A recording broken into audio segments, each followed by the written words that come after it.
Muito bem, pessoal, estamos aqui com mais uma aula sobre citologia e nessa aula estaremos tratando especificamente das células procariontes, né, que vão ser células bem primitivas. O que significa o termo procarionte? O termo procarionte é derivado do latim, onde o pro significa aí primitivo e o carionte, né, é uma palavra que traz relação aí com o núcleo, né? Então são células que possuem aí um núcleo primitivo, tá? Vão ser todos organismos unicelulares, na sua maioria o material genético aí não é delimitado por uma membrana. Esse material genético vai estar em contato, vai estar aí nadando aí no citoplasma e também não possui nenhum tipo de organelas membranosas, tá? Como mitocôndrias e o complexo de Golgi, tá? A única organela que vai estar presente aí no interior de uma célula procarionte é, na verdade, os ribossomos, que não são organelas membranosas, mas sim são organelas proteicas. Então a estrutura de uma célula bacteriana, tá, é bem simples, vão ser todas células não compartimentalizadas. A célula bacteriana aí vai apresentar várias estruturas, algumas das quais estão presentes apenas em algumas espécies de seres procariontes, enquanto outras, né, são essenciais à célula aí e, portanto, são encontradas em todas as células bacterianas, né? Os cromossomos vão possuir alguns cromossomos circulares. Esses cromossomos são autorreplicativos, ou seja, eles se replicam sozinhos, constituído aí por uma única molécula de DNA. Geralmente essa molécula de DNA é circular e vai conter aí todas as informações para sua sobrevivência, para sua função. Eu vou encontrar aí os plasmídeos, né, que são moléculas menores de DNA, que vão estar associados aí na troca de informação genética entre bactérias. Vai ter os ribossomos, que são esses pontinhos bem pequenos ali dentro do citoplasma, que tem a função de fazer a síntese de proteínas, tá? E eu vou possuir também alguns grânulos de reserva, onde vou encontrar aí alguns polímeros de glicose sendo armazenados dentro do citoplasma aí de uma célula bacteriana. Então a célula bacteriana é bem simples, vai possuir aí o nucleóide. O nucleóide é a região onde eu vou encontrar a maior parte do material genético, do DNA funcional, e vou encontrar os plasmídeos, que são DNAs circulares, que tem a função de fazer a troca de material genético. Tenho os ribossomos, que vai fazer a síntese proteica, e alguns grânulos de reserva, que vai armazenar substâncias aí dentro da célula. Além disso, ela vai possuir membrana celular, né? Algumas possuem parede celular e também cápsula, que vai estar externa aí à parede celular das bactérias. Então, bactéria, na maioria dos casos, além da membrana celular, né, da membrana plasmática, vai possuir o quê? Possui a parede celular e também possui uma cápsula proteica externa a essa parede celular. A morfologia básica aí das bactérias: o diâmetro das bactérias é de 0,2 a 1,5 micrômetros e o comprimento varia de 1 a 6 micrômetros, dependendo aí da espécie. Eu vou ter várias formas, né? Entre elas os cocos, os bacilos, os vibrilos, os vibriões, o espirilo e, né, as espiroquetas. Os cocos vão formar cadeias. Essas cadeias vão ser chamadas de streptococcus, quando eu tenho vários cocos formando como se fosse um rosário, né? Eles vão ser chamados de streptococcus. Muitas vezes os cocos se agrupam formando uma espécie de cacho de uva. Nesse caso aí de bactérias da forma de cocos agrupados como cacho de uva, nós chamamos essa estrutura de Staphylococcus. Os bacilos também formam estruturas em cadeia, e quando tem essa estrutura em cadeia, que é um bacilo unido ao outro, formando também uma espécie de um rosário, de uma corrente, vamos dizer assim, nós chamamos essa estrutura de Streptococcus, ou de Streptobacilos. Vai ter o vibrião, né, que é curvado. Então aqui eu tenho em cima o coco, embaixo os bacilos, mais embaixo o vibrião. Aqui eu tenho mais uma espécie de bacilos, o espirilo e a espiroqueta, né, que são outras formas aí de bactérias. Então eu tenho que lembrar dessas formas de bactérias. Cocos formam, se juntam em cadeia formando streptococcus, se juntam em caixinho de uva formando estafilococos. O bacilo se organiza em grupos como se fosse também uma cadeia, aí, como se fosse um rosário, formando o que nós chamamos de streptobacilos. O vibrio é curvado, tá? O espirilo vai ser uma célula espiralada e a espiroqueta também vai ser uma célula espiralada, porém com as pontinhas um pouquinho mais afiladas. Então essas são as estruturas aí, as formas mais básicas das bactérias, né, das células procarióticas que nós encontramos. Com relação à membrana citoplasmática e das células bacterianas, a membrana citoplasmática dela vai exercer aí o transporte ativo, vai fazer também aí a cadeia respiratória. Ela é formada também pela bicamada lipídica aí com proteínas inseridas, né? Aquele caso do mosaico fluido lá. A membrana vai ser um envoltório flexível e rompe-se com facilidade. E a água, né, pode penetrar aí e romper essa célula com facilidade. Para resolver esse problema aí do rompimento da membrana celular, surge então a estrutura da parede celular bacteriana. A parede celular vai ser classificada aí as bactérias de acordo com o tipo de parede celular encontrada, tá? Eu vou encontrar bactérias chamadas de gram-positivas ou de gram-negativas. Nós classificamos essas bactérias quando a gente usa uma espécie de um corante. Quando as células se coram, né, com esse corante, as células bacterianas se coram com esse corante, nós chamamos ela de gram-positiva. Ou quando não se coram, aí de gram-negativa.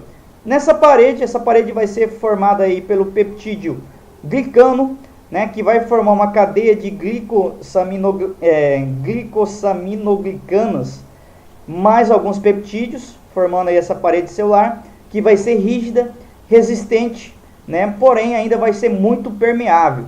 Porém, essa permeabilidade aí, né, não vai fazer que essa célula não vai se romper, porque essa membrana, essa parede vai ser muito resistente, tá? Essa parede celular da bactéria vai determinar a forma da bactéria, protege a bactéria contra choques mecânicos e também contra a questão osmótica, né? A célula não vai se romper aí pelo processo osmótico. Ela vai representar aí de 20 a 40% de todo o volume da bactéria, e alguns antibióticos afetam diretamente aí a produção dessa parede celular, tá?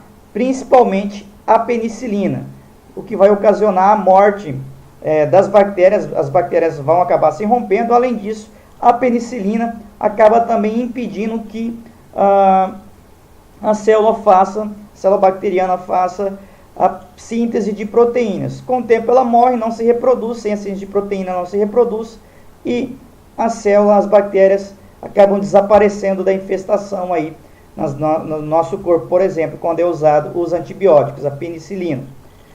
Além disso, algumas bactérias possuem uma membrana externa. Essa membrana externa é constituída aí por uma dupla camada lipoproteica, que vai fazer parte aí de outros compostos exclusivos dessa estrutura, né?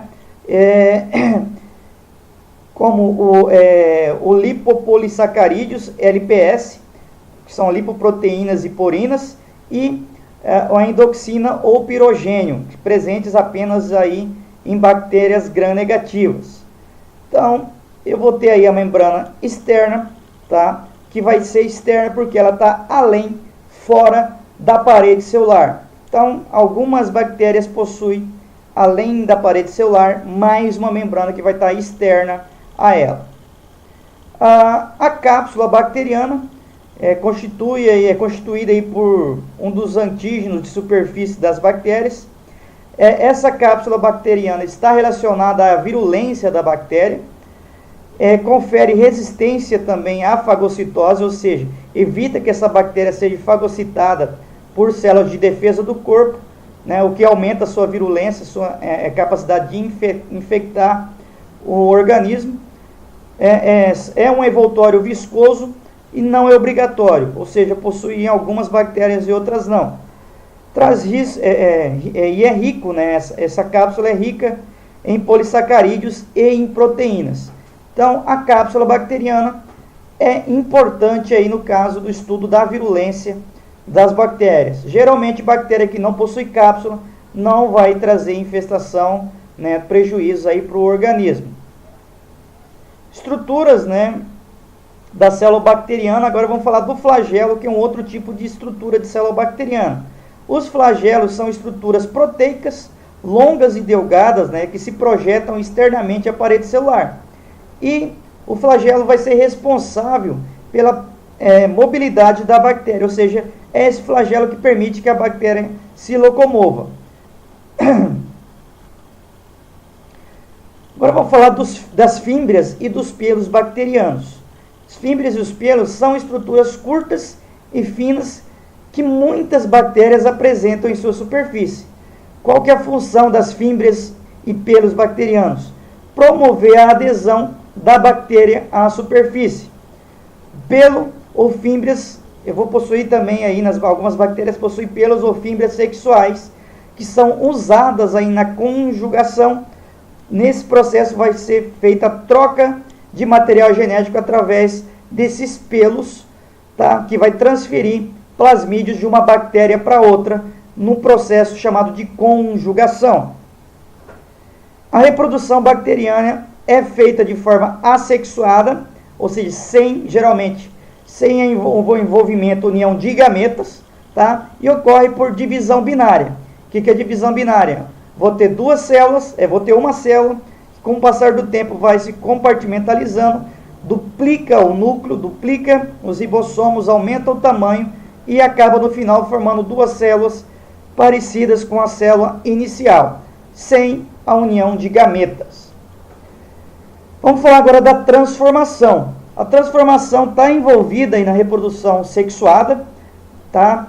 Por quê? Ela vai fazer a transferência de material genético, que ocorre quando uma célula receptora vai captar o DNA solúvel liberado aí por meio das células doadoras. Então eu vou ter uma célula doadora que vai liberar esse material genético, que vai ser passado aí para uma outra célula, em que vai incorporar esse material genético na sua estrutura molecular e genética, tendo aí então uma modificação genética dessa célula receptora. Agora vamos falar da conjugação. Também está ligado, a conjugação é um tipo de reprodução sexuada e é um processo de transferência de material genético promovido aí através dos plastídeos, que vão ser plastídeos, né, conjugativos, que vão ser transferidos através de pelos sexuais, ou piles. Esses piles vão unir uma célula a outra e através desses piles vai ocorrer a transferência de material genético aí de uma célula para outra.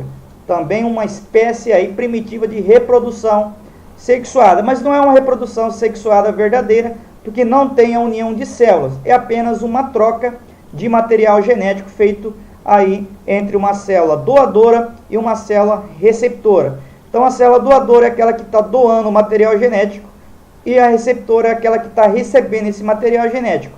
Após ela receber esse material genético vai ser incorporado à sua genética, né, surgindo aí uma célula com uma mudança na sua estrutura genética, podendo trazer aí características novas a essa bactéria. A transdução, né, é uma forma de reprodução sexuada também, só que nesse caso é a transferência dos genes cromossômicos ou de moléculas de plasmídios, né, de uma bactéria para outra, porém por meio de um vírus chamado bacteriófago. Esse vírus, né, geralmente infesta uma bactéria hospedeira, vai usar a maquinária dessa célula para produzir novos vírus, porém na hora da formação do novo vírus acaba incorporando junto com o seu material genético parte do material genético daquela bactéria que estava sendo hospedada. Quando esse vírus vai infestar uma outra bactéria, o que ele vai fazer? Ao ele incorporar o seu material genético ao material genético dessa nova bactéria, ele vai estar levando também o material genético daquela bactéria anterior, fazendo assim, né, uma transdução de DNA de uma bactéria para outra. Também uma espécie de reprodução assexuada primitiva e um mecanismo de trazer aí uma variabilidade genética das bactérias. Então essa foi a nossa aula sobre células procarióticas. Espero que vocês tenham gostado. Não se esqueçam de dar o joinha, de compartilhar com seus amigos nas redes sociais. E também, né, só relembrando vocês, não deixar de fazer as suas anotações quando estiver estudando, né, seja online ou seja na escola. Não deixem nunca de fazer anotação, tá? E também não deixem de rever o seu material de estudo, seus livros didáticos ou apostilas, para estar assimilando o conteúdo, e com certeza vocês vão ter aí um excelente sucesso aí nas suas avaliações futuras. Um forte abraço e até a nossa próxima videoaula, onde estaremos tratando de células eucarióticas.